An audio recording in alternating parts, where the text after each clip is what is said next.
জগদ্দল থানার সামনে তৃণমূল বিজেপির মধ্যে ধুমধুমার, হাতাহাতি, মারপিট, বোমাগুলির অভিযোগ।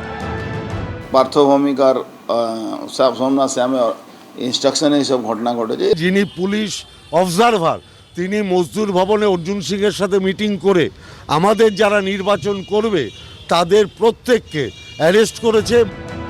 বুধবার দ্বিতীয় দফায় উত্তর 24 পরগনার যে 33টি বিধানসভা আসনে ভোট, তার মধ্যে রয়েছে জগদ্দল ও ভাটপাড়া।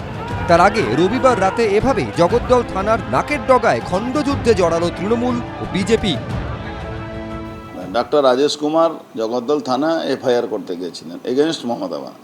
ওনাকে ওখানে বসিয়ে পুলিশের কিছু অংশ তৃণমূলকে ডেকে নেয়। এবার ডেকে নিয়ে বাইরে প্রায় 150 লোক জমানো হয়, ওনার উপরে গালাগালি, অসভ্য ইট পাথর ছুড়ে আর ওনার উপরে হামলা করে। উনি লিটারালি থানার মধ্যে লুকিয়েছিলেন। 17 নম্বর ওয়ার্ডের অফিস ভাঙচুর করেছিল গুড্ডু সিং, অর্জুনের ভাইপো, মদ্যপান করে এবং পুলিশের সামনে। তার প্রতিবাদে যখন ইয়ে করা হলো, সেখানে এফআইআর করতে যাওয়া হলো। অর্জুন সিং কালকে থানার মধ্যে ঢুকে সবাইকে মারধর করেছে, আর এখন পর্যন্ত পুলিশ অর্জুন সিংকে বা তার সমর্থককে একটাকেও এখনো গ্রেফতার করেনি। জগদ্দল থানা এলাকায় রাতভর তল্লাশি চালিয়ে গ্রেফতার করা হয় ভাটপাড়া পুরসভার 2 নম্বর ওয়ার্ডের তৃণমূল কাউন্সিলর গোপাল রাউত সহ 4 জনকে। এই ভিডিও সামনে এনে তৃণমূলের দাবি, গোপাল রাউতকে মারধর করেছে বিজেপি। প্রাক্তন সাংসদ অর্জুন সিং একদম উত্তক্তভাবে এসে সেখানে তার সিআইএসএফকে নিয়ে তাকে দেখা যাচ্ছে তিনি এসে সরাসরি মারলেন। তার আত্মীয় স্বজনরা ইট চালিয়ে গোপাল রাউতকে মারলো।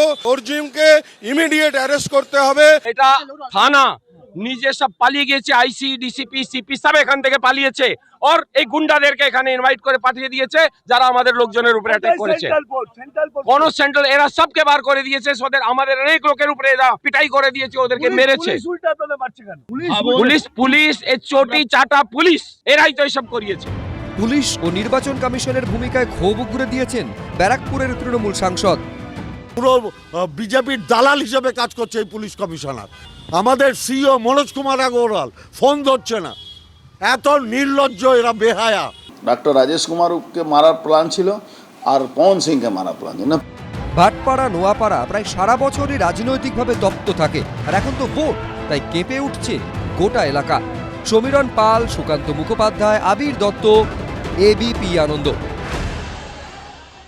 এবিপি আনন্দ, এগিয়ে থাকে, এগিয়ে রাখে।